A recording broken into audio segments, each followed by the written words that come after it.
Isang magandang araw po sa inyong lahat, mga minamahal kong mga magulang at kapatid sa Panginoon. Ito po ang inyong lingkod, si Pastor Ruel Camia po, mula po dito sa Winnipeg, Manitoba, Canada. Para po sa ating pag-aaral ng Salita ng Diyos ngayong umaga, welcome po muli sa Tinig ng Pag-asa. Ang ating pong pag-aaral ngayong umaga ay pinamagatan ko pong The Narrow and the Wide Gate.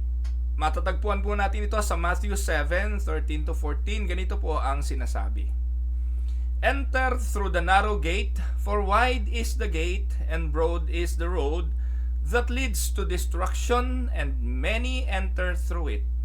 But small is the gate and narrow the road that leads to life, and only a few find it. Pagpalain ng Panginoon ang pagkabasang ito ng kanyang mga banal na salita na sa umagang ito ay ating pagbubulay-bulayan. Mga minamahal na mga kapatid, ang mga talata pong ito sa Matthew 7:13-14 is a sobering passage where the Lord Jesus contrasts two ways, the wide gate that leads to destruction and the narrow gate that leads to life. Dito po binabanggit na ang daanang ito ay may gate. Pagbukas ng gate at ikay nakapasok, ang makikita mo ay malapad na daan sa gate na yon. Meron din namang gate na pagpasok mo, makipot na daan ang iyong madadaanan. Sa dalawang daanang ito, ipinapakita ng Panginoon ang contrast ng magkaibang daan. So, Matthew 7:13-14 speaks profoundly about one, the sovereignty of God in salvation. Makikita po natin yan sa ating pag-aaral ngayon. Pangalawa, the exclusivity of Christ. At ang pangatlo, the necessity of perseverance in the Christian life. Kahapon po pinag-aralan natin, kung inyong matatandaan, yung pagkakatayo ng iglesia. Ang iglesia po ng ating Panginoon ay natayo doon sa declaration ni Peter. Ano ba yung declaration ni Peter? You are the Christ, the Son of the living God. At mula doon sa declaration na yon, sino yon? Si Christ. Doon itinayo ang iglesia. Kaya nga po iglesia ito ni Kristo. Saan itinayo? Doon sa katotohanan yon, na ang Kristong ito ay anak ng Diyos, siya ang Mesiya, siya ang tagapagligtas. At ang iglesia na to na ikanyang itinatag sa ibabaw ng bato, which is Christ, ay ang iglesyang pinili ng Diyos. Sila yung pinili para makapasok sa daanan na binabanggit ngayon dito sa ating pag-aaral. Take note, may dalawang daan. Yung isa'y maluwag, madami ang papasok doon. Yung isa'y makipot, konti lang ang papasok doon. At ang makakasumpong ng papasok doon sa makipot, doon sa narrow road na yon, with a narrow gate, ay walang iba kundi ang iglesia. Yung pong pinili ng Diyos na itinalaga niya sa ibabaw ng bato, which is Himself, ang siyang makapapasok sa daanang ito. At ang tanong, sino ang makapapasok?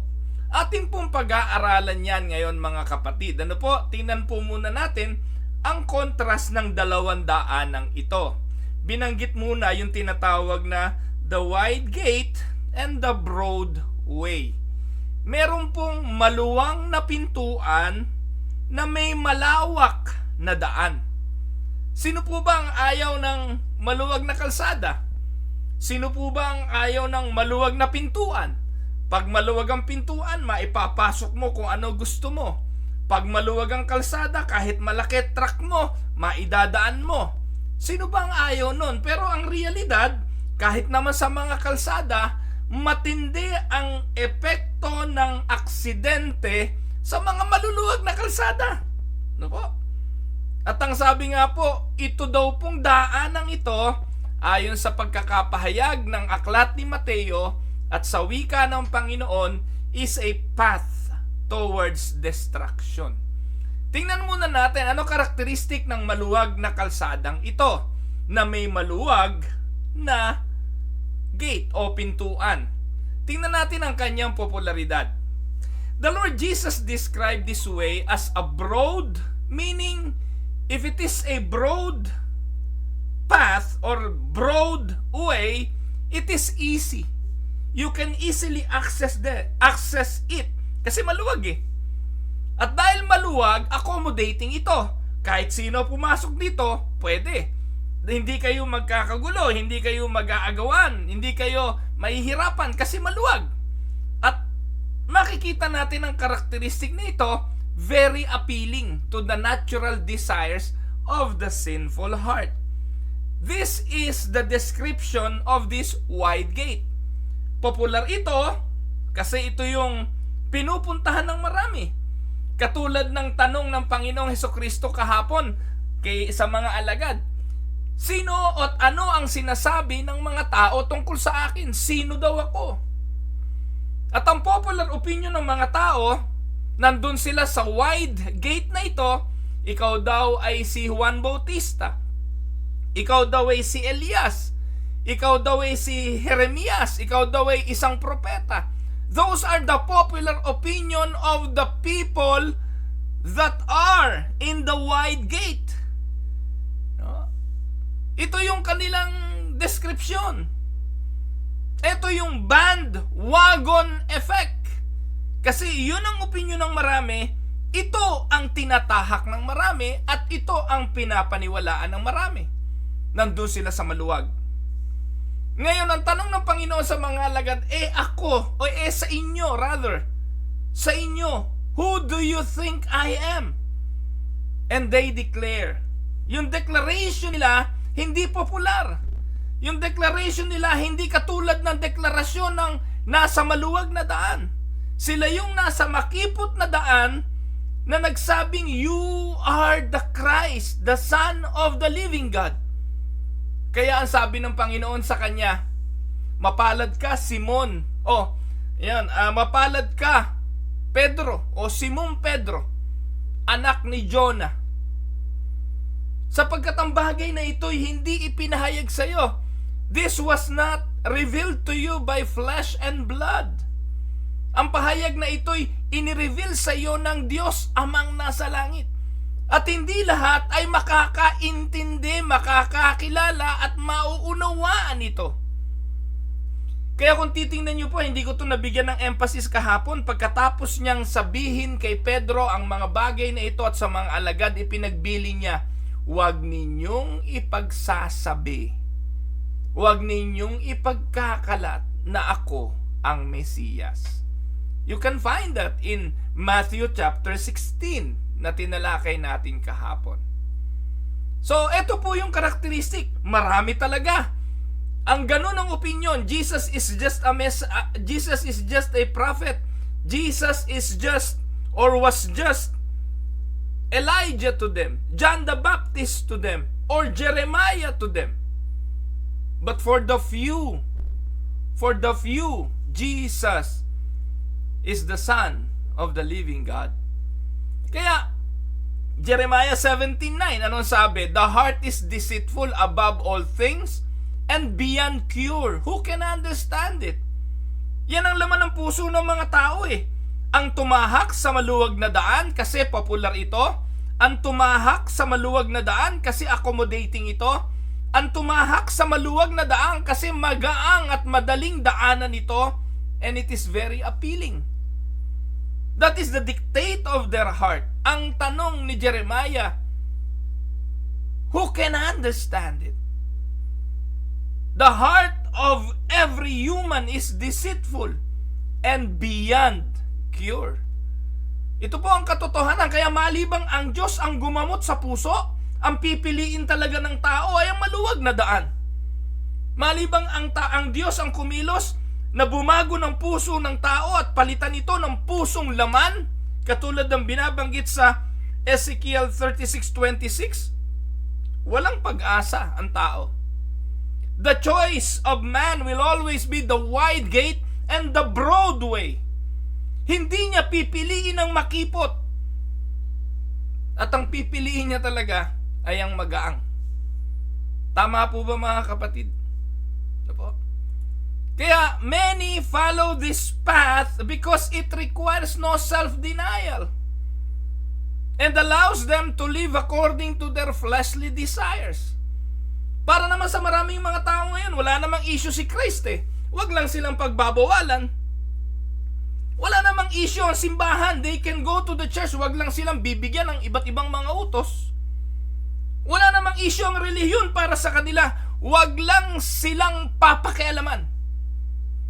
And many in the churches nowadays, they are in the church as long as hindi nakakaapekto ang church na ito, hindi nakakaapekto ang relihiyong ito, hindi nakakaapekto ang pananampalatayang ito sa mga desisyon nila sa buhay.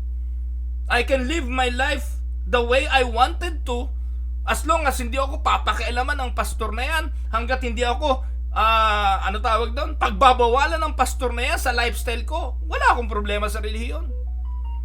Pero pag nasaling na yung mga bagay na may kinalaman sa ating mga sariling gusto at sariling mga pagdesisyon, doon tayo nagagalit sa relihiyon, doon tayo nagagalit sa pananampalataya, at doon tayo nagagalit sa Diyos.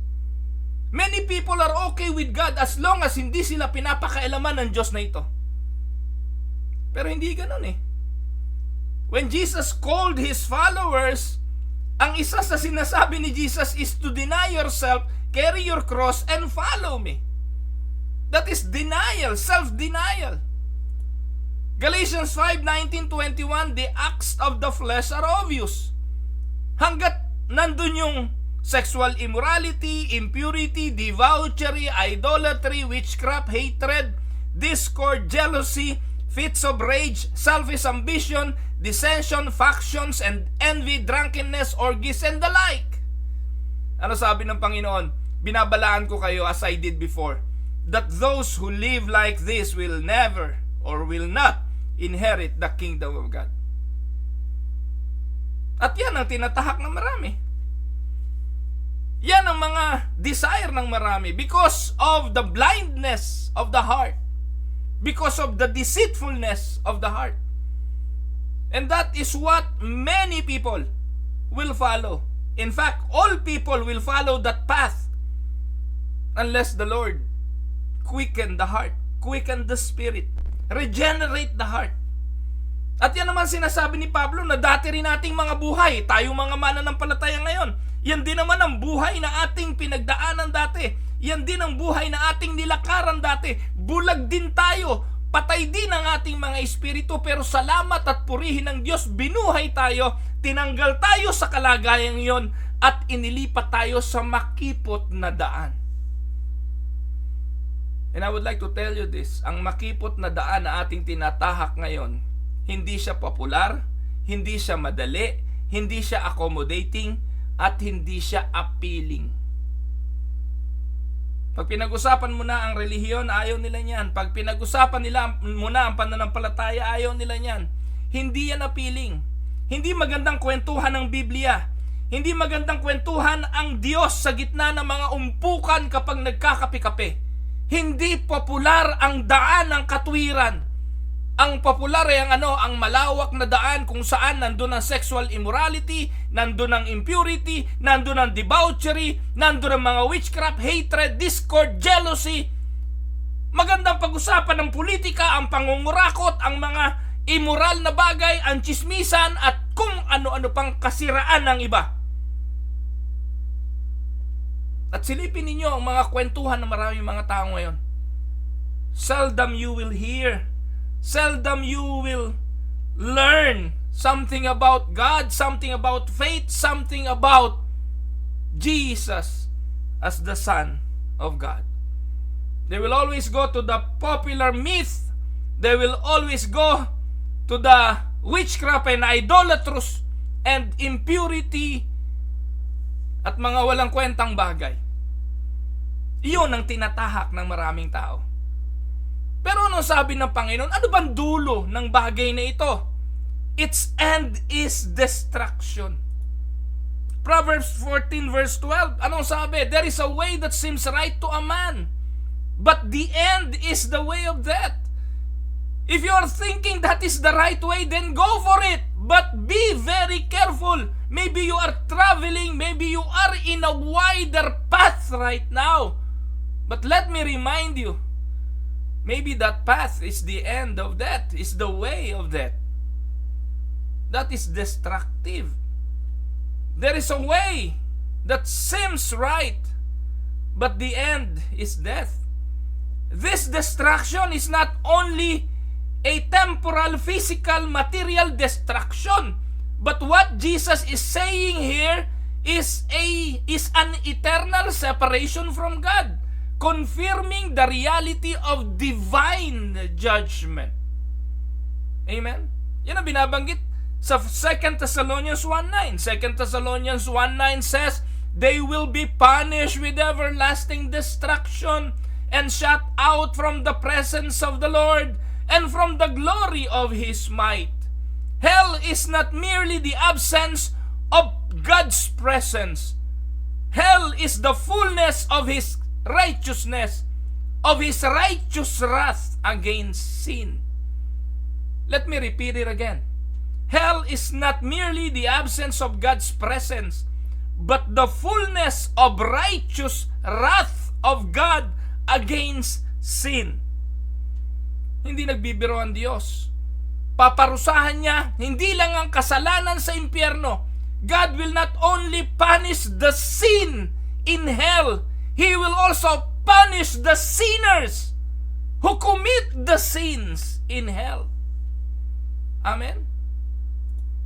Revelations 14:10-11, they too will drink the wine of God's fury, which has been poured full strength into the cup of His wrath. They will be tormented with burning sulfur in the presence of the holy angels and of the Lamb. And the smoke of their torment will rise forever and ever. There will be no rest day or night for those who worship the beast and its image, or for anyone who receives the mark of its name. That is what the vision of John. There will be a time of punishment, the pouring of God's judgment and His righteous wrath. So, the wide gate speaks of the path of destruction, and letter C, it shows the total depravity and the wide path. The doctrine of total depravity in Romans 3:10-12 teaches that the fallen man, left to himself, naturally will choose the broad way. Because that is the easy way. That is the popular way. Pipiliin ang tao na bulag sa kanyang sariling mga puso, na patay sa espiritual na kalagayan, ay ang maluwang na daan. Sigurado ito. And this aligns with Ephesians 2:1 and 3. Apart from the divine grace, apart from the regenerating work of the Holy Spirit, no one will seek after God. Yan po ang totoo. No one will seek God. In Romans 3:10-12, all have sinned, no one is righteous, none, not even one. No one seek God, no one understand. Kaya apart from the divine regenerating work of the Holy Spirit, all will be lost. And that is what is mentioned in Ephesians chapter 2:1 and 3, which describes sinners as dead in trespasses and sins and under the influence of the world. Human are under the influence of the flesh and the devil. At ano sabi ng 1 John 5:19? We are under the influence of the devil. The world is under the influence of the devil. And unless the Holy Spirit, by the power of it and the ability to regenerate the heart, we will not see God. Amen po mga kapatid. That is the description of the wide and the broad way. Now, let us look at the description of the narrow gate. The narrow gate and the wide way, the path of life. No po? So, the gate is no other than but Christ. John 10:9. John 10:9 says, I am the door. If anyone enters by me, he will be saved. If anyone enters by me, he will be saved. The narrow gate is exclusive. Salvation is only through Christ.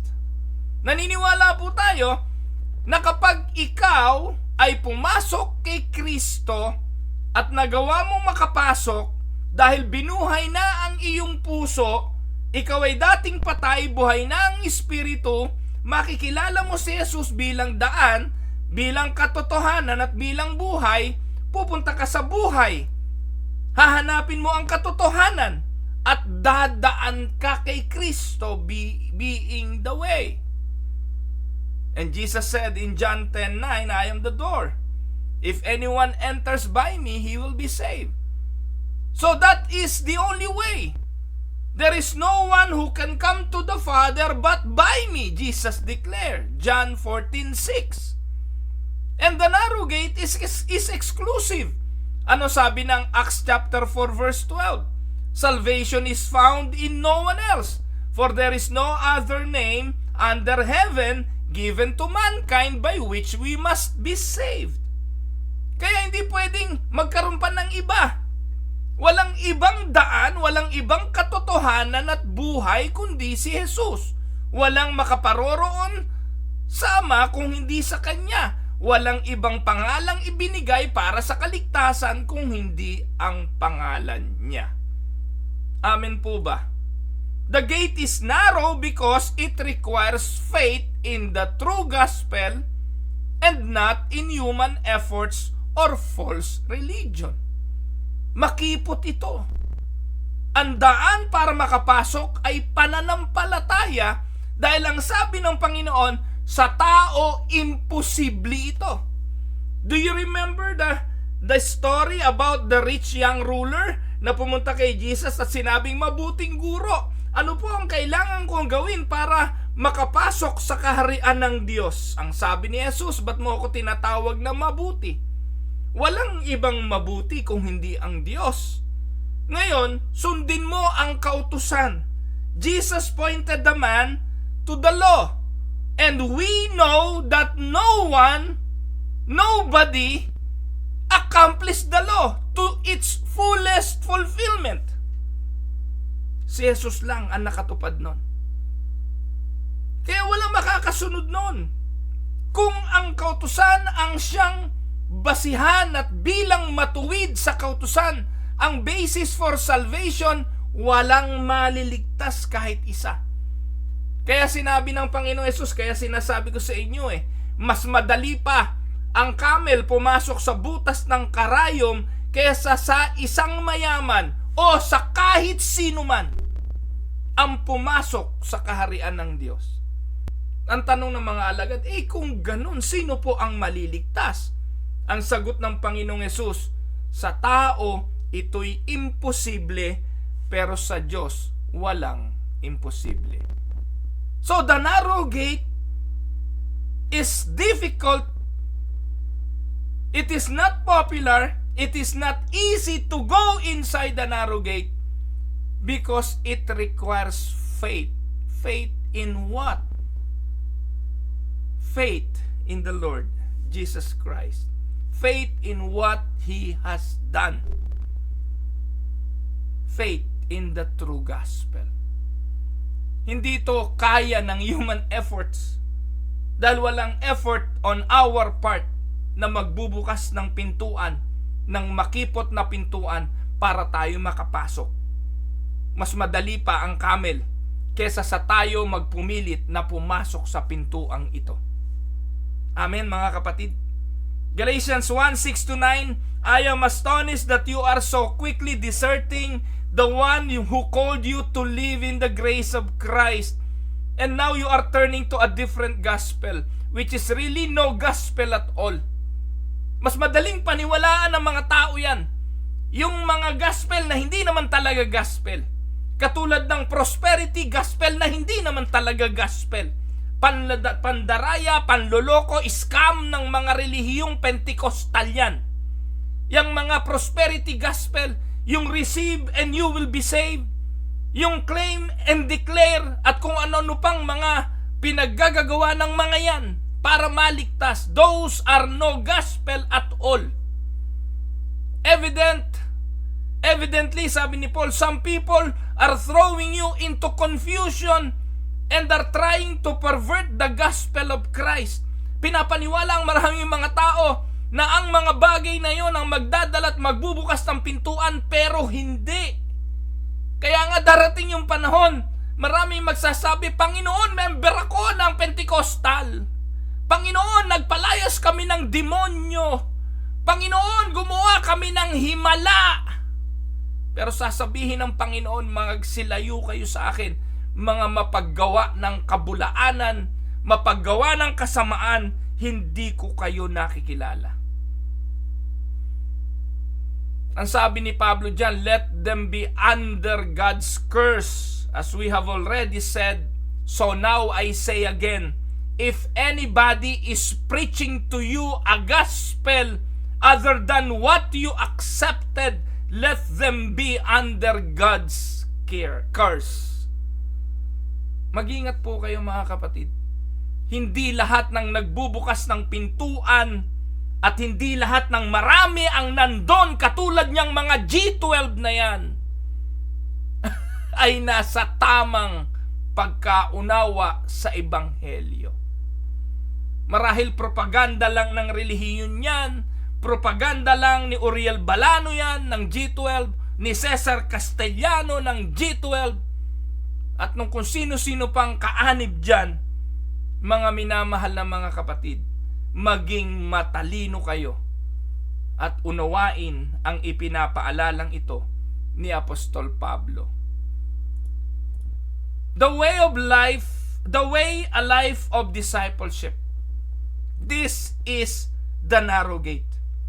The narrow gate is the life of discipleship. The Christian life, mga kapatid, is marked by sanctification, suffering, and self-denial. Sa makipot na daan, hindi ito madali. Kasi ang pagpasok sa makipot na daan, kailangan may pagsasakripisyo. Kailangan may pagtitiis. At ang pamumuhay Kristiyano, hindi naman madali. Ang kalaban mo ay ang dati mong pagkatao. Ang kalaban mo ay ang dating pita ng laman. Ang desire to do what the flesh desires. Kaya nga si Pablo may struggle dyan. Ano sabi ni Pablo? Yung mga bagay na ayaw ko, siya kong nagagawa. At yung mga bagay na ayaw ko, o yung mga bagay na gusto ko, hindi ko magawa. Because the Apostle Paul is no longer in the wide, but in the narrow path, may struggle. Pero ito naman talaga ang pagkatawag sa atin. Sabi ng Panginoon sa Luke 9:23, whoever wants to be my disciple must deny themselves and take up their cross daily and follow Him. Philippians 1:29, for it has been granted to you on behalf of Christ not only to believe in Him, but also to suffer for Him. Ipinagkaloob sa inyo on behalf of Christ na hindi lang manampalataya kung hindi ano pa, ang magdusa para sa Kanya. Kaya ito po ang katotohanan, mga kapatid. The narrow way is not a path of merit. It is a path of grace. And it is fueled by obedience. Those who truly enter the narrow way will bear fruit in keeping with repentance. Ang manatili hanggang wakas ang siyang maliligtas at magmamana ng buhay na walang hanggan. Ano sabi ng Panginoon sa John 15:5-6? Ako ang puno ng ubas at kayo ang mga sanga. If you remain in me and I in you, you will bear much fruit. apart from me, you can do nothing.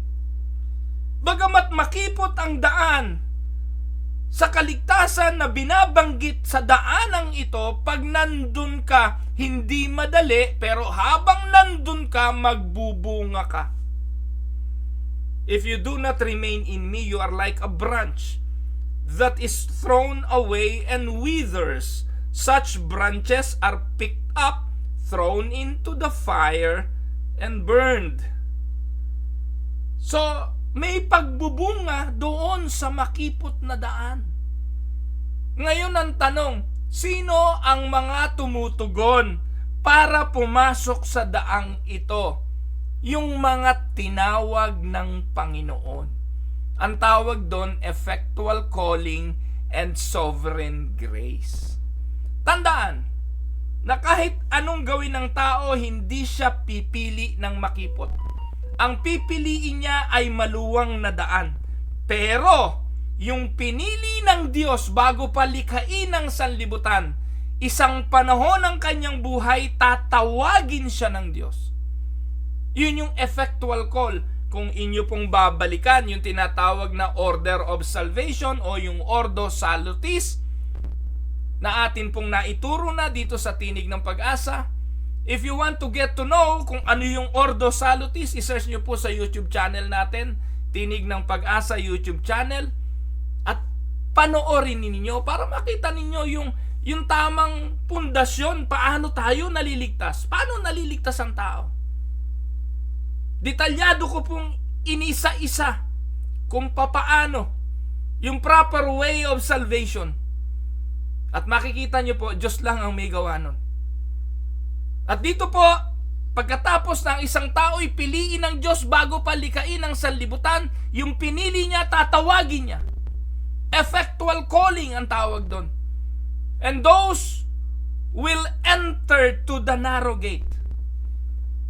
Those who enter through the narrow gate do so because God's sovereign election and effectual calling. Dahil tinawag sila ng Diyos, mare-regenerate sila. Susunod sa effectual calling is regeneration. At pag sila na-regenerate, magsisisi sila ng kasalanan, makikilala nila si Jesus dahil sa pananampalataya. Ang tawag doon, conversion.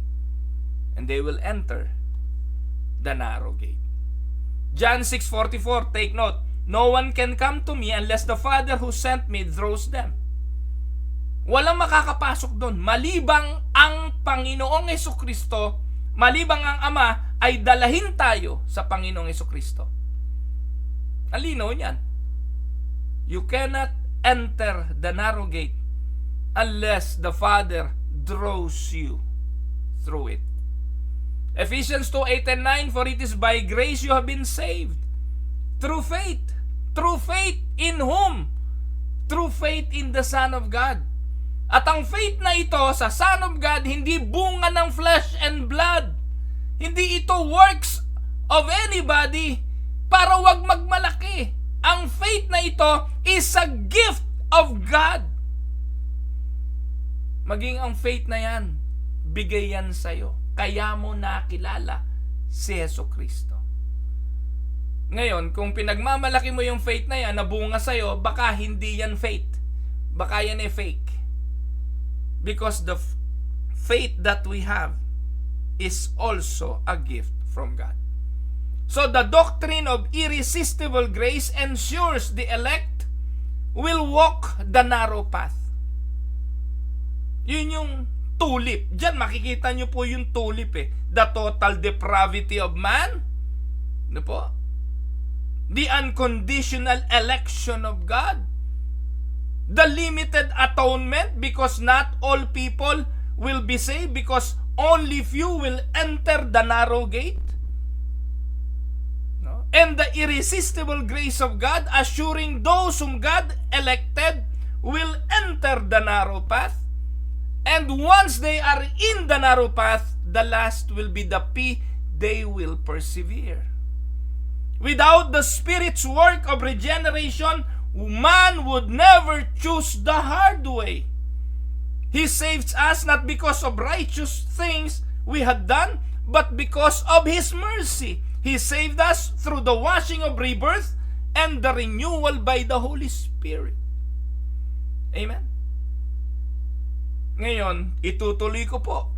Pagkatapos na pumasok ka sa narrow path, anong susunod? You will endure. Endurance in the narrow way, because the narrow way is difficult. The narrow way involves trials. The narrow ways involves persecution and even spiritual warfare. May pakikilaban, may pakikibaka. Sa makipot na daan, ang dati nating kalaban dyan ay ang ating mga sariling laman. Ang kagustuhan ng ating dating pagkatao. Kaya hindi yan madali. No? Ano sabi ng 2 Timothy 3:2? In fact, everyone who wants to live a godly life in Christ will be persecuted. You will experience that. The believers are sustained only by the grace of God and the power of the Holy Spirit.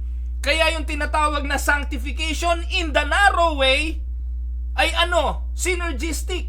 Nakikipagtulungan tayo sa kapangyarihan ng Espiritu Santo para tayo'y magtagumpay laban sa pita ng laman, laban sa mga persecutions, laban sa mga trials ng buhay. 2 Corinthians 12:9-10, But he said to me, My grace is sufficient for you, for my power is made perfect in weakness. Kaya dito po makikita nyo, napakalinaw, na sablay yung mga turo ng Pentecostal na kapag sumunod ka kay Kristo, ikaw ay magiging payapa, ikaw magiging pagpapala, ikaw ay yayaman, aasenso, hindi magkakasakit, walang mapapahamak sa inyo. Doon yun sa maluwang na daan. Pangako yun ni Satanas. Pangako yun na kapag sumunod ka sa kanya, ibibigay niya ang yaman ng sanlibutang ito. Sumunod ka lang sa kanya at doon marami ang papunta. Yun ang turo ng G12. At yun ang turo ng mga Pentecostal na pastor na yan, na wala nang inisip kundi lukohin ng mga miyembro para magkamal ng salapi, magbigay siksik, liglig, umaapaw, at babalik ito sa inyo. Mga pastor na mukhang pera. Mga minamahal na mga kapatid, araw-araw itong ipinapangaral ko upang huwag kayong madaya. Huwag kayong maloko ng mga pastor na ito. Ang daan patungo sa makipot, Diyos lang ang may gawa nun. Kaya ito makipot, hindi ito madali. May mga persecution, may mga pagdurusa, at hindi madami ang nandon. Si Pablo nga yan 2 Corinthians 12:9-10 Si Apostol Pablo na yan. Naglilingkod siya sa Panginoon. Gusto niya na magamit ng Panginoon. Pero meron siyang tinik sa laman na kung matatanggal sana ang pakiramdam niya, mas magagamit siya sa ministeryo. Hindi niya i-declare, hindi niya pinatungan ng kamay ang kanyang ulo at nag-declare, In Jesus' name, I am healed. Nakatulad ng ginagawa niya ni Eddie Villanueva sa mga tao na pinaglololoko. Walang ganon si Pablo. Ang ginawa lang niya, dumulog siya sa Panginoon 3 beses. Pero anong sabi ng Diyos sa kanya? Pablo, My grace is sufficient for you, for my power is made perfect in weakness. Lalo na mangingibabaw ang aking kapangyarihan sa iyong kahinaan. Lalo na mangingibabaw ang kaluwalhatian ng Diyos sa ating kahinaan. For when I am weak, then I am strong. Minsan ito hindi maintindihan ng maraming mga Kristiyano Minsan tinatanggal tayo ng Diyos sa place of complacency. Inaalis tayo ng Diyos sa place of comfort. Para ano? Para makita natin na ang Diyos ang siyang makapangyarihan. Marami na po akong pagkakataong nakita ko ang ganyang klase ng pagkilos ng Diyos sa aming mga buhay. The more na pinaproteksyonan mo ang iyong buhay, lalong nawawala. Pero ipagkatiwala mo sa Diyos ang buhay mo and let the Lord decides on your life, then you will be at peace. Minsan ang hirap lang pong ilagay sa kamay ng Diyos ang lahat. Pero most of our worries and stress, bunga yan ng pagiging in control. Tama? But why don't you put your trust in Him? You are now in the narrow path. And while in the narrow path, believe that it's not easy. Life will not be easy. There will be sickness. Ngayon, ang aming sambahayan may mga sakit. But that will not stop us from serving the Lord. That will not stop us from living a life that is pleasing to God. And that will not stop us from trusting the Lord for His guidance and provision. If God will provide healing, praise the Lord. If not, then again, praise the Lord. Ang Diyos ang nagbibigay, Diyos ang bumabawi. Kala namin wala nang COVID mabuti pa wag na mag-test. Pero ngayon, sa bahay namin merong may COVID. Sa mga kapatiran sa church merong may mga COVID, but hindi na po masyadong hindi na pinapansin. But COVID is COVID. Pero ganun talaga ang buhay. Yung nagsasabing, i-declare mo lang, i-claim mo lang. Si Eddie Villanueva, ano ginawa niya? I-claim naman niya yung asawa niya, wag mamatay, patay din Kaya ganun na lamang, halos masira doon sa testimony ni Joel Villanueva, yung senador ngayon. Yung senador na yan, nag-testimony sa church niya, halos masira ang ulo niya. Ganun kasi magiging epekto kasi ang kanilang doktrina, kapag dineclare nila, gagaling. Kapag kinlaim nila, gagaling.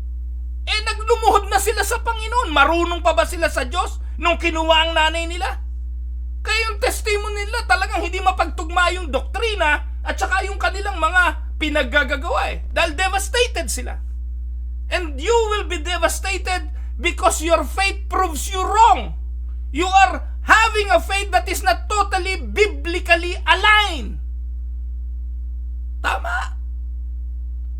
Kasi kung ang paniniwala mo, i-declare mo, gagaling. I-declare mo, in the name of Jesus, mabubuhay. Hindi nga kayo Diyos Kaya yung testimony niya, natatawa ako sa pagiging kakapiraso ng kanilang pag-unawa sa doktrina. Kaya pagkabilang ka sa JIL, wala ka talagang kaalaman sa doktrina. Puro lang kayo sayawan, puro lang kayo ministry, puro lang kayo prayer, pero yung doctrine, kakapiraso. Nakakaawa kayo. At yan ay bunga ng kakapiraso ding alam ng inyong mga pastor na pinagloloko lang kayo. Wake up. Seek the scripture. Seek the scripture. Ito lang, ipapaliwanag nyo sa pastor nyo yung maluwag at makipot na daan. Tingnan ninyo kung pareho ng paliwanag na ito. Na ang Diyos ang pipili kung saan ka pupunta at ang Diyos ang maglalagay sa iyo nun. Hindi ikaw. Not you. Nakuha niyo po mga kapatid. Nakakahabag ang maraming mga tao na nandun sa mga relihiyong ito na napagsasamantalahan dahil lang sa kanilang mga salapi. At ang punong-puno ang mga bulsa ay yung kanilang mga pastor. Nakakalungkot. Now, ano susunod? Ang narrow path, konti lang ang makasusumpong. Few find it. At ito po yung the doctrine of the remnant. Tingnan natin ang biblical precedent nito. May sinasabi ba ang Bible tungkol dito? Alam niyo mga kapatid, throughout the scripture, if you are going to look, at kung marunong lang tayo magbasa, ang sabi po, throughout scripture, God's faithful remnant is always a minority. Romans 11:5, ano sabi? So too at the present time, there is a remnant chosen by grace. Sabi ni Paul yan sa mga taga-Roma. Meron pa ring remnant chosen by grace. sa Matthew 20:14, "For many are invited, but few are chosen." Dito makikita natin yung universality of evangelism. The gospel will be preached to all people, but only few will respond to the gospel, and surely ang magre-respond ay yung chosen. Ganun lang kasimple namang intindihin yan. Sa panahon ni Noah, lahat ng tao ay pinatay ng Diyos, inilubog sa baha, pero nagtira ang Diyos ng isang pamilya.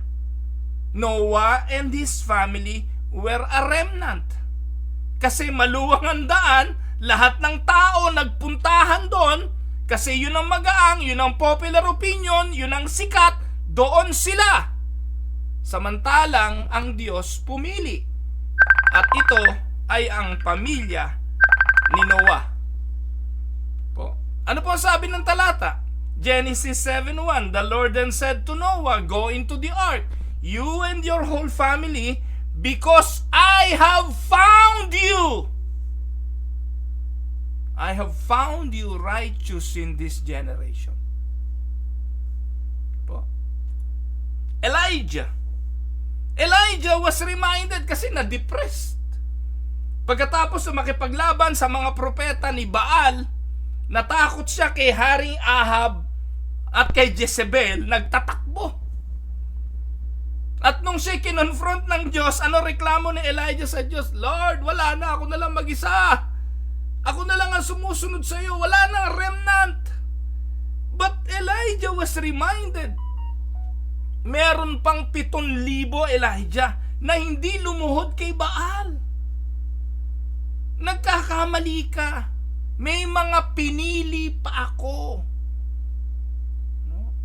Lagi pong ganon mga kapatid. 1 King 19:18, "Yet I reserve 7,000 in Israel." I reserve. Yan po yung preservation of the saints. God preserved 7,000 whose knees have not bowed down to Baal, and those mouths have not kissed him. Yan po ang katotohanan. Pangalawa, the cost of following Christ. Yung pagsunod sa narrow path, may kabayaran. Many reject the narrow path because it requires repentance, submission to Christ's lordship.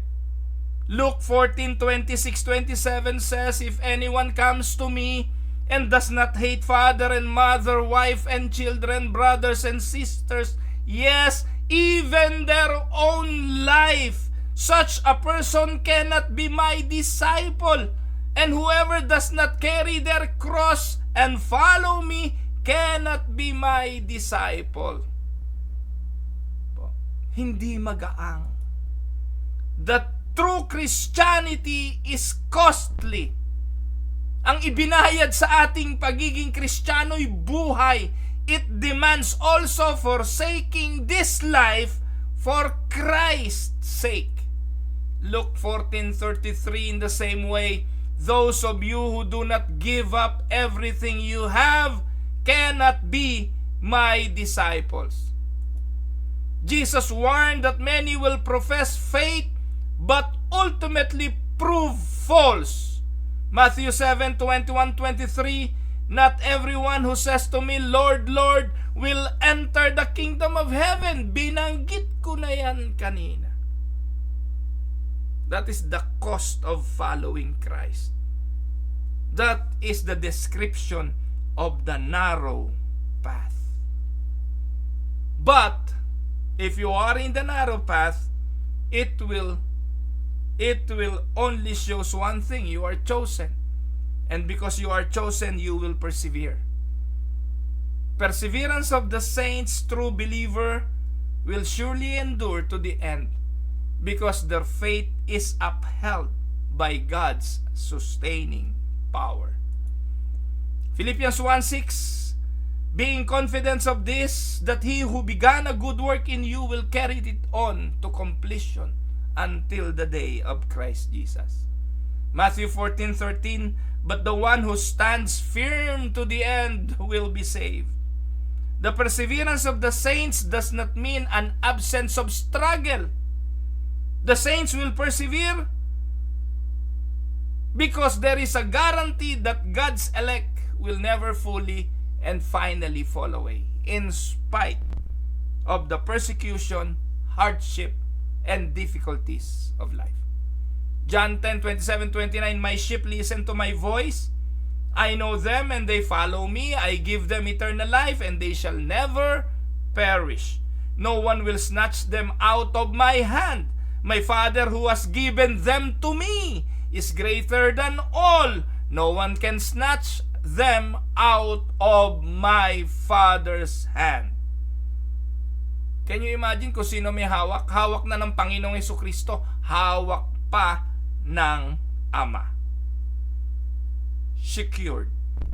The saints will persevere. There is an assurance of salvation, eternal salvation for those who are in the narrow path. Let us look again at the assurance of the narrow path. Walking the narrow path brings assurance of salvation. As believers see evidence of God's work in their lives, sabi ng 2 Peter 1:10, therefore my brothers and sisters, make every effort to confirm your calling and election. For if you do these things, you will never stumble.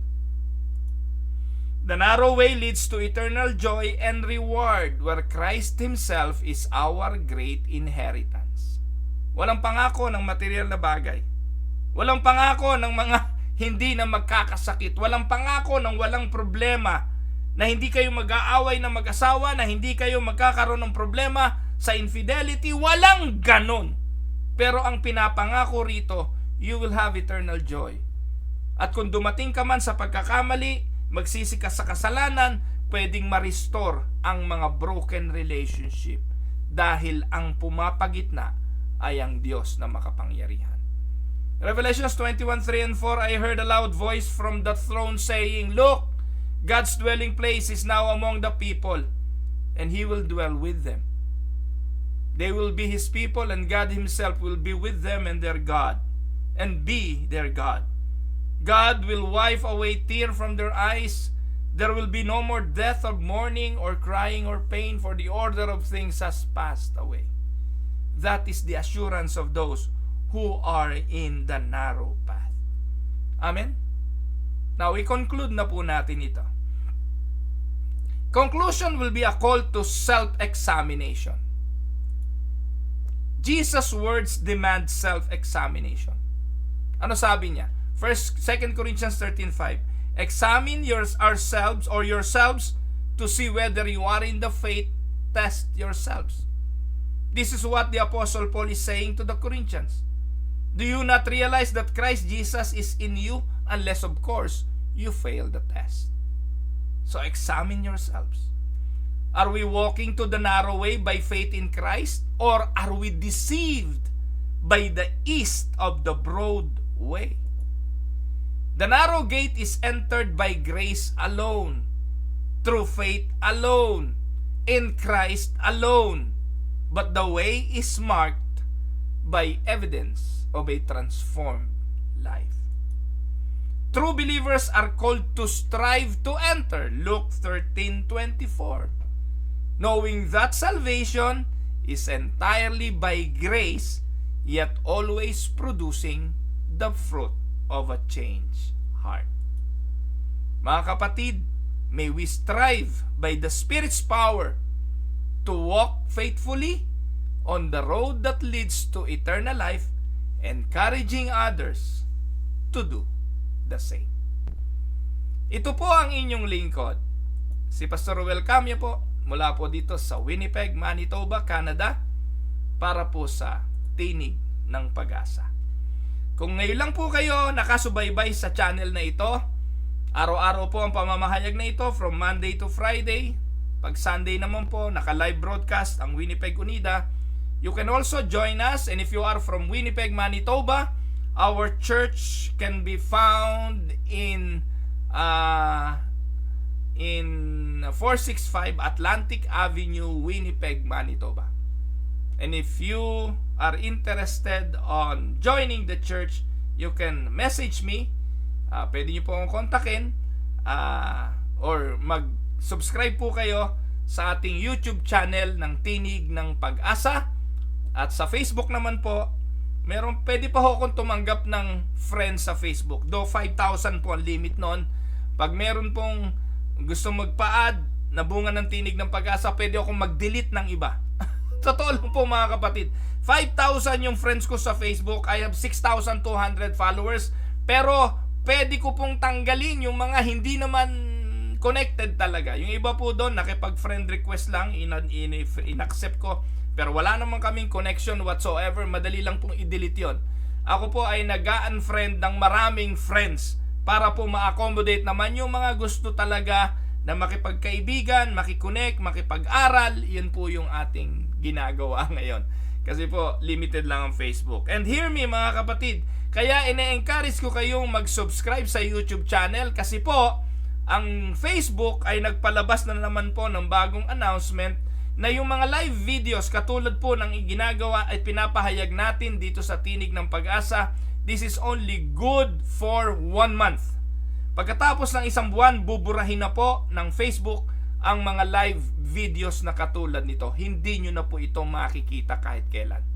Kaya ang ginagawa po ng inyong lingkod, pagkakatapos po ng broadcast, ito po ay recorded, i-upload ko po ito sa YouTube channel.